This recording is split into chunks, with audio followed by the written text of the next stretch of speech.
Welcome back to सुबह सवेरे पाकिस्तान। हम बात करेंगे, अगरचे पाकिस्तान साइंस टेक्नोलॉजी के मैदान में दुनिया के दीगर ममालिक से तो पीछे है, लेकिन अब वक्त जो है वो बदल रहा है और हमारी जो नौजवान नस्ल है वो भी साइंस की दुनिया में तरक्की की नई मंजिलें तय कर रही है। और इसी में मुल्तान के इलेक्ट्रिकल इंजीनियर उसामा अजीज़ का भी शुमार हो रहा है।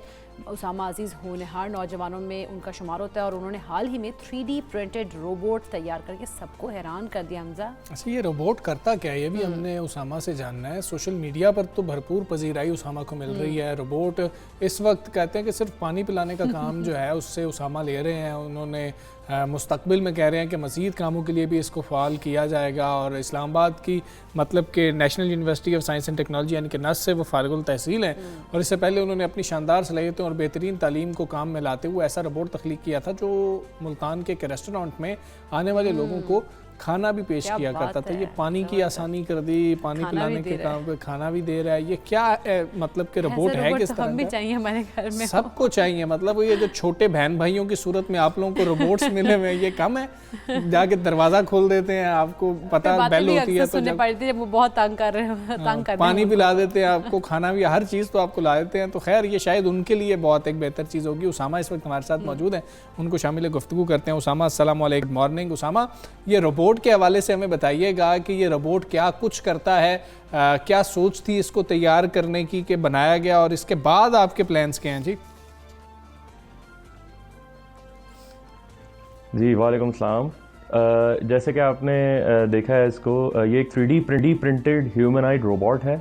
बेसिकली इसको जिसके ऊपर सबसे ज़्यादा मेहनत की गई है वो इस चीज़ के लिए की गई है कि इसको काफ़ी एक प्रोडक्ट फॉर्म में बनाया जाए। जैसे अगर आप देख रहे होंगे उसमें आपको कोई मोटर्स या वायर्स नज़र नहीं आएंगी इस रोबोट में, क्योंकि काफ़ी उसके ऊपर मेहनत की। हालांकि इस प्रोजेक्ट में टोटल 26 एक्सेस हैं और 28 मोटर्स हैं।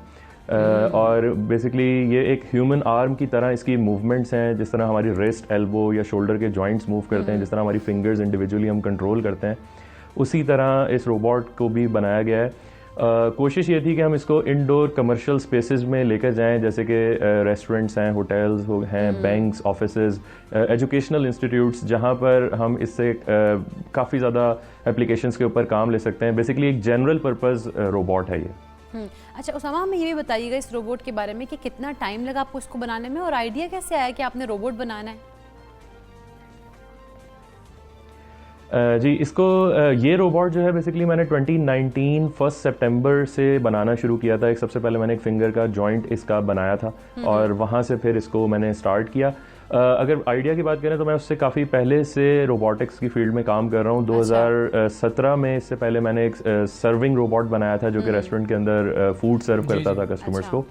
तो बेसिकली जो मेरी इंस्पिरेशन थी वो ऑटोमेशन फील्ड में थी, क्योंकि रोबोटिक्स बेसिकली है ही ऑटोमेशन सॉल्यूशंस प्रोवाइड करने का नाम है।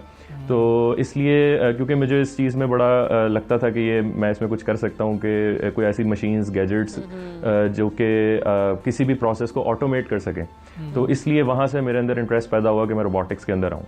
ठीक है उसामा, आपने हमें ना आसान अल्फाज में बताना, ये फार्मूला कार जैसा मामला ही है, क्योंकि हम आपकी फील्ड को बिल्कुल नहीं समझते और जो ऑडियंस हैं वो भी नहीं समझते, नाजरीन भी नहीं समझते, इसलिए आपने ना आसान अल्फाज में हमें बताना है कि फार्मूला कार वाला मामला ना हो। अच्छा, ये रोबोट आपने अब आसानी से हमें बताना है कि ये करता है, मैं आगे काम कर रहा हूँ, ये रोबोट ये काम भी करेगा। और रोबोट अगर हम दुनिया के अंदर देखें तो दुनिया में तो बहुत ज़्यादा काम हो रहा है। आप समझते हैं कि पाकिस्तान में भी वैसा टैलेंट मौजूद है, वैसा काम हो सकता है, क्यों नहीं हो पा रहा? जी बिल्कुल, पाकिस्तान में भी ये काम हो सकता है। हमें सिर्फ इसके लिए जो ज़रूरत है वो ये है कि एक सेंट्रलाइज्ड हमें सिस्टम बनाना है। होना ही चाहिए कि जैसे हमारे पास यूनिवर्सिटीज़ में रोबोटिक्स की लैब्स होनी चाहिए और वहाँ पर हमारे पास जो इंडस्ट्रीज़ हैं वो अपने प्रोजेक्ट्स जो भी हैं वो वहाँ पर यूनिवर्सिटीज़ को ऑफ़र करें।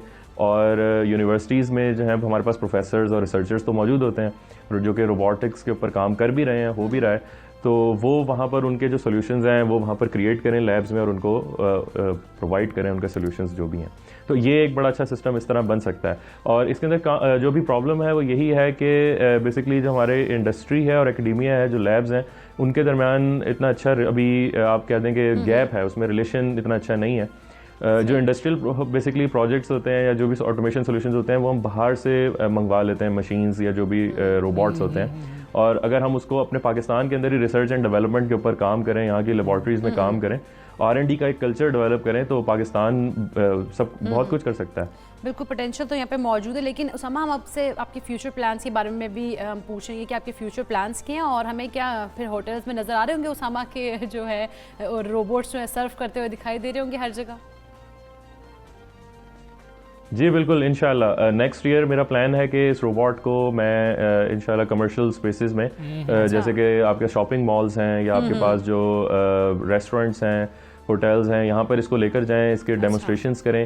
फिर इससे भी ज़्यादा ये है कि हम इसको यूनिवर्सिटीज़ में भी मेरा है ये एक प्लान कि मैं इसको लेकर जाऊँ स्टूडेंट्स की मोटिवेशन के लिए, उनके इंस्पिरेशन के लिए। क्योंकि मैंने देखा है कि मुझे अभी भी काफ़ी सारे सोशल मीडिया पे मैसेजेस आ रहे होते हैं स्टूडेंट्स के कि वो पूछ रहे होते हैं कि हम रोबोटिक्स में इंटरेस्टेड हैं और इस पे काम करना चाहते हैं, तो आप हमें गाइड करें कि हम कहाँ से स्टार्ट करें, ऐसे भी स्टूडेंट होंगे हमारी तरह के जो कहते होंगे ऐसा रोबोट बना दें जो हमारे पर्चे जाके दे, हमारे पेपर जाके ना वो दिया करे। अच्छा उसामा, हम ये भी बताएंगे सिग्नल कैसे देते हैं इस रोबोट को, ये कैसे रिस्पॉन्ड कर रहा होता है? जी, बड़ा अच्छा क्वेश्चन है ये, क्योंकि बेसिकली रोबोट्स जो हैं उनको दो तरीके से आप कंट्रोल कर सकते हैं। या तो आप के पास कोई रिमोट कंट्रोल होना चाहिए, आप किसी तरीके से उसे कंट्रोल कर रहे हैं, लेकिन जो इसके पीछे आइडियोलॉजी है, इसके बनाने का मकसद ये था कि ये ऑटोमेटेड सोल्यूशन की फील्ड में आए, यानी कि ये ऑटोनोमसली काम करे, खुद ब खुद काम करे। तो उसके लिए मैंने बेसिकली इसमें अभी तक कोई रिमोट कंट्रोल नहीं बनाया है। बेसिकली मैं इसकी ही जो भी फिंगर्स या इसके जो हैंड्स हैं उनको प्रोग्राम करता हूँ और 3D डायमेंशंस जो स्पेस में कोऑर्डिनेट्स हैं वो निकाल कर, और अभी फ़िलहाल मैं उसको प्रोग्रामिंग करता हूँ और बेसिकली ये ऑटोनोमसली खुद ही काम करता है। मतलब जो आपने अगर इसकी जो वीडियो देखी होगी जिसमें ये ड्रिंक उठा रहा है और ग्लास में डाल रहा है और सर्व कर रहा है, तो उसमें बेसिकली कोई ह्यूमन इसे कंट्रोल नहीं कर रहा, वो ये अपने ही ब्रेन से उन चीज़ों को इसको हमने कहना है कि हमें 2 गिलास पानी के दे दो, ठीक है, 2 गिलास पानी के दे दो या 2 गिलास हमें कोल्ड ड्रिंक के दे दो, ये हम इसको भी बता सकते हैं या अभी हम नहीं बता सकते, ये सिग्नल नहीं दे सकते? जी बिल्कुल, अभी तो ये क्योंकि ऑटोमेटिकली चल रहा है, लेकिन इसके अंदर हार्डवेयर वो जो आप बात कर रहे हैं वो स्पीच रिकग्निशन कहलाता है, जिसमें आपकी स्पीच, आपकी आवाज़ को रोबोट सेंस कर रहा है, समझ रहा है। उसके लिए इसके अंदर माइक्रोफोन, स्पीकर और इसके अंदर जो भी प्रोसेसर हैं उसके रिलेटेड वो सारे हार्डवेयर मैंने ऑलरेडी इंस्टॉल कर दिए हैं और सेपरेटली उस सिस्टम को मैंने डेवलप कर लिया है।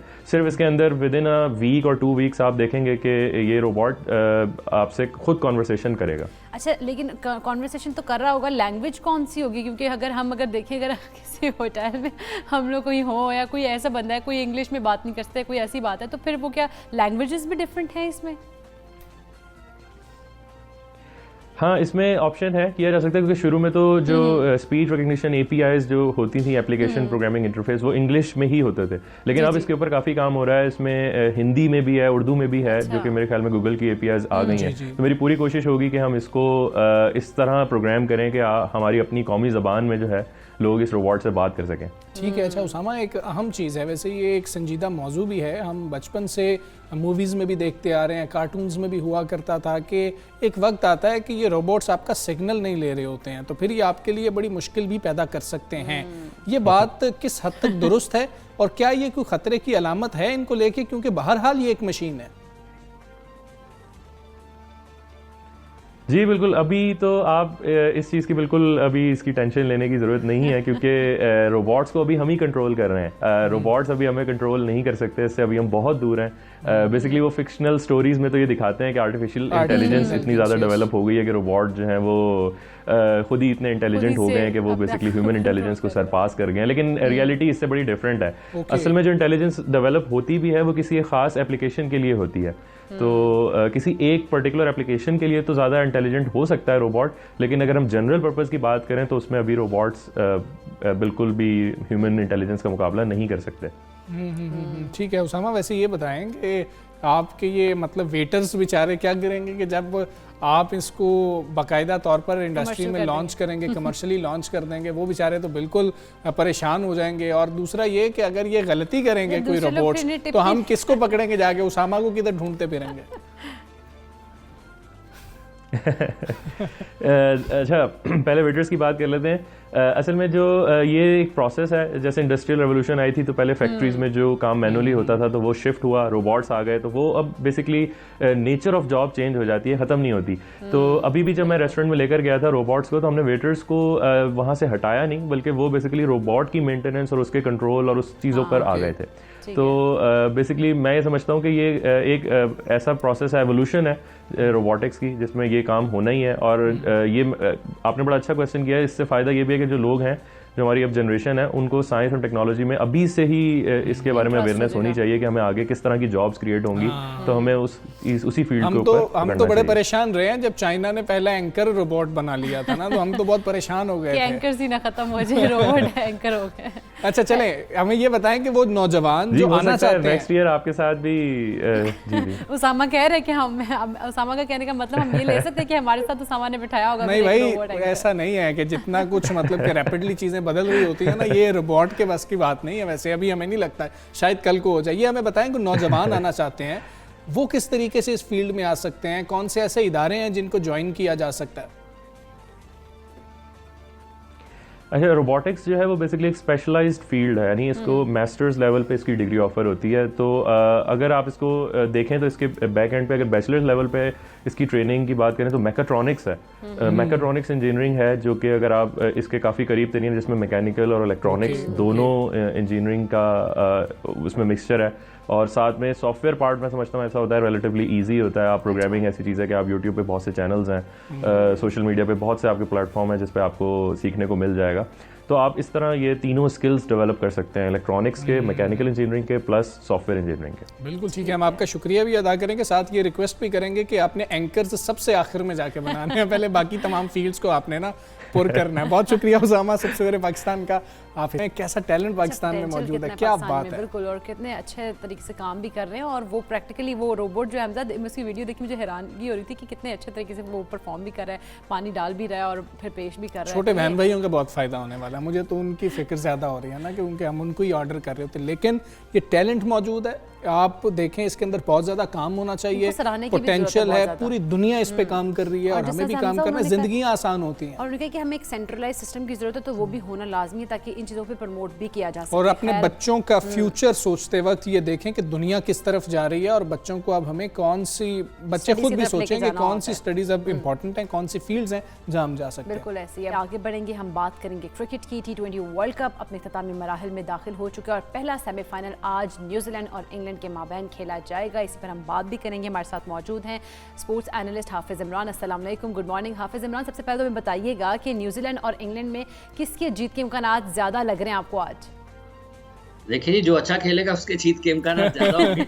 लेकिन अगर हम लैपटॉप पे टीम देख लें, अगर हम जिस तरह से हमजा भी ये देख रहा बात कर रहा होता, तो उस लिहाज से हमें कौन सी टीम अच्छी लग रही है, स्ट्रांग लग रही है? ये वो नजूमी वाली बात की है कि 50-50 चांस है। अच्छा, वैसे तो क्रिकेट इन्फो में भी विन प्रोबेबिलिटी का आ जाता है ना, कि फौरन स्टार्टिंग में पता जी इमरान।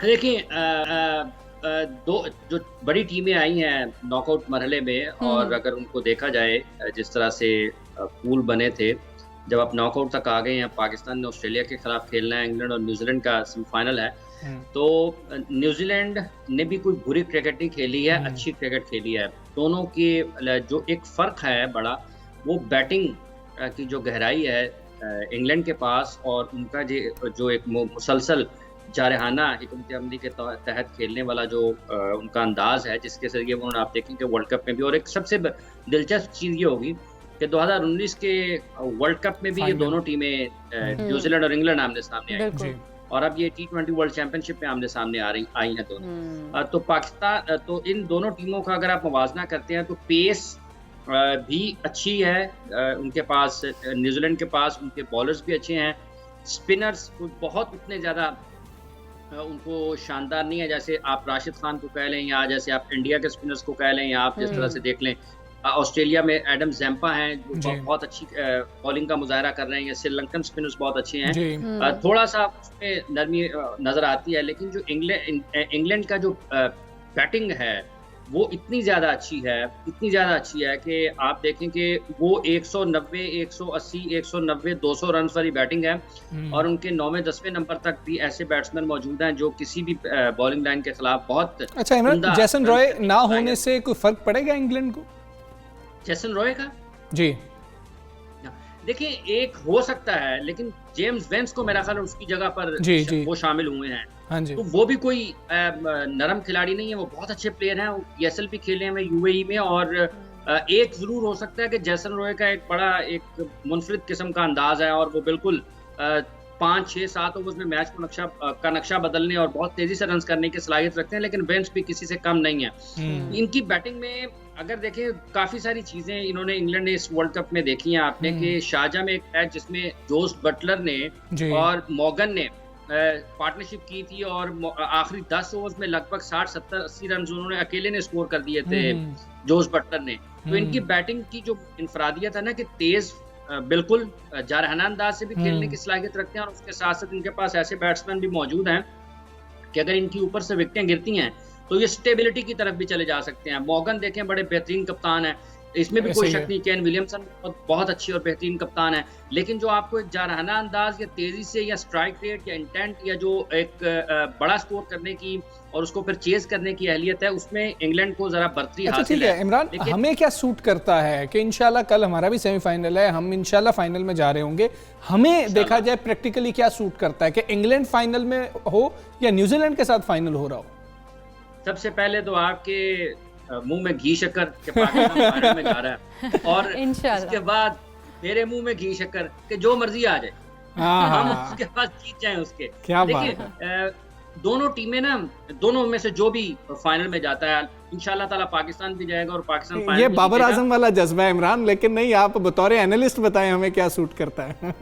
देखिए दोनों टीमों में से पाकिस्तान को जो सूट करता है वो न्यूजीलैंड निस्बतन सूट करेगा जी। न्यूजीलैंड निस्बतन सूट करेगा इसलिए क्योंकि उनकी बैटिंग डेप्थ और इनकी बैटिंग डेप्थ में फर्क है जी। और उसके साथ साथ इनकी जो दरमियान के ओवर्स में पाकिस्तान जो रन्स निकाल सकता है या जो एक जो ब्रांड ऑफ क्रिकेट खेलता है न्यूजीलैंड, वो उससे जरा फर्क है जो इंग्लैंड खेलता है। तो पाकिस्तान के लिए इंशाल्लाह ताला सेमीफाइनल जीतने के बाद फाइनल में भी पाकिस्तान की टीम खेलते हुए नजर आएगी।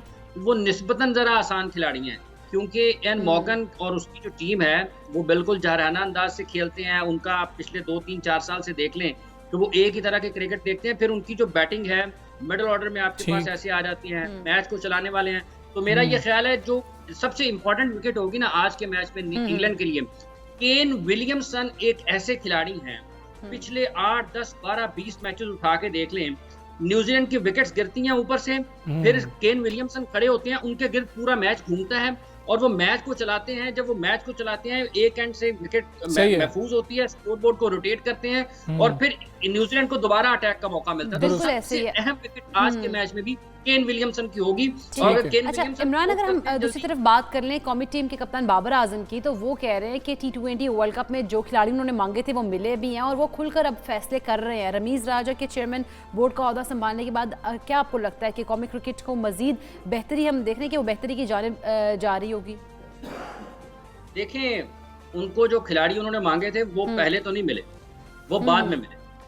जो उन्होंने पहले मांगे थे वो नहीं मिले। जी जी। ये दूसरी बात यह है कि अब बाबर ने जिस तरह की कप्तानी इस वर्ल्ड T20 चैंपियनशिप में की है, देखिए कप्तान कोई भी कप्तान अपने बॉलर्स के बगैर और अपने टॉप प्लेयर्स की परफॉर्मेंसेस के बगैर बड़ा कप्तान नहीं बन सकता, कामयाब कप्तान नहीं बन सकता। बाबर आजम इस वक्त पाकिस्तान नहीं दुनिया के बेहतरीन खिलाड़ी हैं, अल्लाह करे कि वो दुनिया के बेहतरीन कप्तान भी बने। ठीक है, जो टीम है सिलेक्शन कमेटी को अपना किरदार अदा करना चाहिए, लेकिन ये क्रिकेट एक ऐसा खेल है, फुटबॉल में टीम गेम है, हॉकी टीम गेम है, लेकिन जो किरदार क्रिकेट में कप्तान का है वो किसी भी टीम गेम में नहीं है। तो उस किरदार को, उसकी हैसियत और अहमियत को समझते हुए उसकी राय को भी अहमियत दी जानी चाहिए और कप्तान की भी ये बुनियादी जिम्मेदारी है कि जब उसको इतने इख्तियारात मिल जाए सिलेक्शन में तो वो उसको अपनी पसंद नापसंद के बजाय ना उसको बिल्कुल ठीक है, बिल्कुल ठीक है। बहुत शुक्रिया इमरान आपका। सुबह सवेरे पाकिस्तान से आप बात करें, प्रोग्राम के वक्त खत्म हुआ, हमें इजाजत दीजिए, अपना बहुत ख्याल रखिए।